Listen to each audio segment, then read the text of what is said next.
Good morning everyone. मैं doctor सुधा मित्तल। आज अपन next topic करेंगे एजेंसी की समाप्ति एवं एजेंट का निलंबन, या इसको एजेंट की नियुक्ति का खंडन भी कहा जा सकता है, रिवोकेशन ऑफ एजेंट्स अपॉइंटमेंट, और टर्मिनेशन ऑफ एजेंसी या सस्पेंशन ऑफ एजेंट। एजेंसी की समाप्ति से तात्पर्य बीमाकर्ता एवं बीमा एजेंट के बीच उस अनुबंध की समाप्ति से है जिसके अधीन बीमाकर्ता ने बीमा एजेंट को अपनी ओर से बीमा व्यवसाय प्राप्त करने के लिए अधिकृत किया है। तो संक्षेप में हम कहें, किसी बीमाकर्ता एवं बीमा एजेंट के बीच अनुबंध की समाप्ति को ही हम बीमा एजेंसी की समाप्ति के नाम से जानते हैं। बीमा एजेंसी की समाप्ति के बाद बीमा एजेंट किसी अन्य बीमाकर्ता की ओर से बीमा व्यवसाय प्राप्त करने का अनुबंध कर सकता है, अर्थात अन्य बीमाकर्ता के साथ एजेंसी का अनुबंध उसके द्वारा किया जा सकता है। बीमा एजेंसी की समाप्ति या एजेंट का निलंबन निम्नांकित दशाओं में हो सकता है, जैसे बीमाकर्ता द्वारा एजेंसी की समाप्ति। कोई भी बीमाकर्ता अपने किसी भी बीमा एजेंट को 1 माह की सूचना यानी 1 माह का नोटिस देकर एजेंसी को समाप्त कर सकता है। सूचना नहीं देने की स्थिति में बीमाकर्ता को बीमा एजेंट की क्षतिपूर्ति करनी पड़ती है। दूसरा, बीमा एजेंट द्वारा समाप्ति। कोई भी बीमा एजेंट कभी भी अपने प्रधान यानी बीमाकर्ता को 1 माह की सूचना देकर एजेंसी को समाप्त कर सकता है। सूचना नहीं देने की स्थिति में बीमा एजेंट को बीमाकर्ताओं की क्षतिपूर्ति करनी होती है। थर्ड, आपसी ठहराव द्वारा। बीमाकर्ता बीमा एजेंट आपसी ठहराव द्वारा भी एजेंसी को समाप्त कर सकते हैं। यदि वे आपस में इस प्रकार का कोई एग्रीमेंट या ठहराव करते हैं, तब भी वो उसके माध्यम से अपनी एजेंसी को समाप्त कर सकते हैं या अपने एजेंसी का सस्पेंशन कर सकते हैं। इस विधि में दोनों पक्षकारों की एजेंसी समाप्त करने पर सहमत हो जाते हैं, अतः दोनों ही पक्षकार अपने आप यानी अपनी इच्छा से एजेंसी समाप्त कर लेते हैं। एजेंट द्वारा अपेक्षित व्यवसाय प्राप्त नहीं पाने पर प्रत्येक एजेंट को एजेंसी की शर्तों के अनुरूप न्यूनतम बीमा व्यवसाय प्राप्त करना होता है। ऐसे में यदि कोई बीमा एजेंट वह न्यूनतम बीमा व्यवसाय प्राप्त करने में असफल रहता है, यानी उसका टारगेट जो उसे पूरा करना है वो नहीं कर पाता है, तो बीमाकर्ता एजेंट के साथ एजेंसी को समाप्त कर सकता है। इसी प्रकार से बीमा एजेंट के लाइसेंस का नवीकरण नहीं होने पर प्रत्येक बीमा एजेंट को समय समय पर अपने बीमा लाइसेंस का नवीकरण कराना पड़ता है।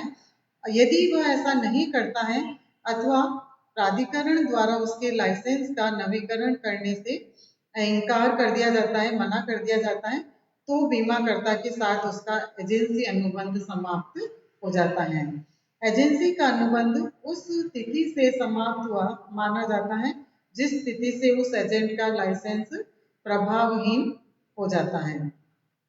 बीमा एजेंट के लाइसेंस का निरस्तीकरण होने पर यदि किसी बीमा एजेंट के लाइसेंस को प्राधिकरण द्वारा निरस्त कर दिया जाता है, तो बीमाकर्ता की उस एजेंट के साथ एजेंसी स्वतः ही समाप्त हो जाती है। बीमा एजेंट के लाइसेंस का निरस्तीकरण कुछ स्थितियों के अंतर्गत किया जा सकता है, जैसे यदि बीमा एजेंट का मस्तिष्क अस्वस्थ हो गया है, यदि बीमा एजेंट को दिवालिया घोषित करने हेतु आवेदन किया गया है या उसे दिवालिया घोषित कर दिया गया है, इंसॉल्वेंसी का उसको एक इस प्रकार की डिक्लेरेशन या इस तरह की घोषणा कर दी गई हो।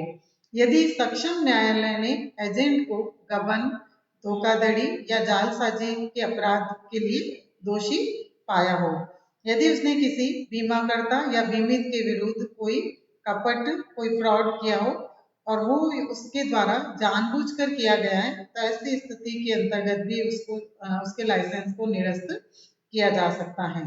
इसी प्रकार से यदि बीमा एजेंट ने बीमा व्यवसाय प्राप्त करने हेतु कोई प्रीमियम में रिबेट दी हो या देने का प्रस्ताव किया हो, तो इस प्रकार से ये कुछ निम्न दशाएं हैं जिसके अंतर्गत एजेंसी समाप्त हो सकती है। नेक्स्ट, बीमाकर्ता का लाइसेंस निरस्त होने पर, यदि बीमा प्राधिकरण बीमाकर्ता का बीमा लाइसेंस निरस्त कर देता है तो बीमा एजेंसी भी स्वतः ही समाप्त हो जाती है। बीमा लाइसेंस तब निरस्त किया जा सकता है जबकि बीमाकर्ता प्राधिकरण के विनियमों एवं कानूनी प्रावधानों का पालन नहीं करता हो। नेक्स्ट, बीमाकर्ता के अस्तित्व की समाप्ति।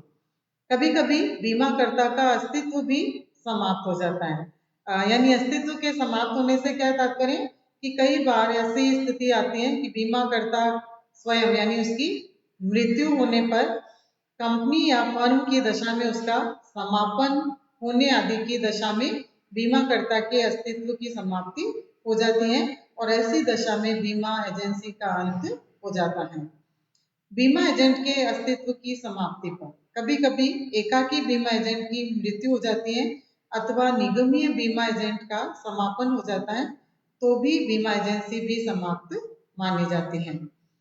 और लास्ट, अनुबंध में वर्णित अन्य किसी दशा में बीमाकर्ता एवं बीमा एजेंट के बीच जो अनुबंध होता है उसी के परिणाम स्वरूप बीमा एजेंसी का जन्म होता है। जैसे बीमाकर्ता अनुबंध में यह लिख सकता है कि यदि एजेंट बीमाकर्ता या बीमितों के हितों के प्रतिकूल कोई कार्य करता है तो एजेंसी समाप्त हो जाएगी। तब ऐसा कोई कार्य करने पर एजेंसी समाप्त हो सकती है। तो ये विभिन्न बिंदुओं से हम स्पष्ट कर सकते हैं या यह स्पष्ट हो जाता है कि एजेंसी की समाप्ति कब होती है या एक एजेंट का निलंबन किस प्रकार से माना जाता है। धन्यवाद बच्चों।